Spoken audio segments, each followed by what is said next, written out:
meditação físico, mental e espiritual. Mediante a redenção. Quem comete o pecado é do diabo, porque o diabo peca desde o princípio. Para isto o Filho de Deus se manifestou, para desfazer as obras do diabo. 1 João capítulo 3, versículo 8. Tudo aquilo que o homem perdeu com o pecado foi restaurado mediante a redenção que há em Cristo Jesus. Romanos capítulo 3, versículo 24.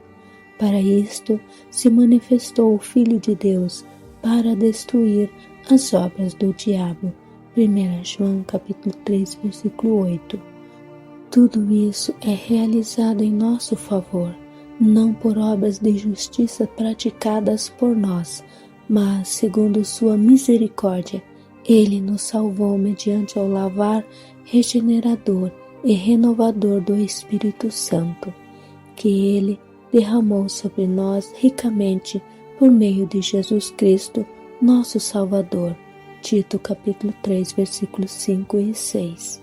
Contudo, Deus não torna seu plano de salvação efetivo sem a cooperação do indivíduo. Deus honrou o homem ao conceder-lhe o poder do raciocínio e o livre-arbítrio. Apesar de o homem não poder salvar-se por si só, não é plano de Deus salvá-lo sem o seu consentimento. Ele diz: "Vinde, pois, e arrazoemos, diz o Senhor, ainda que vossos pecados sejam como a escarlata, eles se tornarão brancos como a neve, ainda que sejam vermelhos como o carmesim, se tornarão como a lã." Isaías capítulo 1, versículo 18. Aquele que tem sede, venha, e quem quiser, receba de graça a água da vida. Apocalipse capítulo 22, versículo 17. No princípio, criou Deus, pois, o homem à sua imagem. A imagem de Deus o criou. Gênesis capítulo 1, versículo 27. Essa imagem, contudo, foi desfigurada e quase destruída pelo pecado. Mas, porque Deus amou ao mundo de tal maneira que deu seu Filho unigênito, para que todo o que nele crê não pereça, mas tenha vida eterna. João capítulo 3, versículo 16.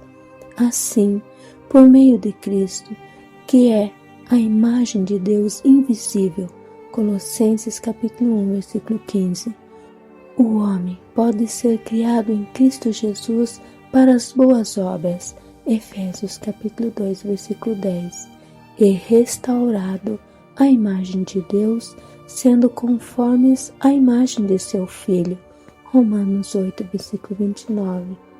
As maravilhosas provisões da graça de Deus, pelas quais Ele é justo e o justificador daquele que tem fé em Jesus, Romanos capítulo 3, versículo 26, visam a nada menos do que isto, que assim como trouxemos a imagem do que é terreno, devemos trazer também a imagem do celestial.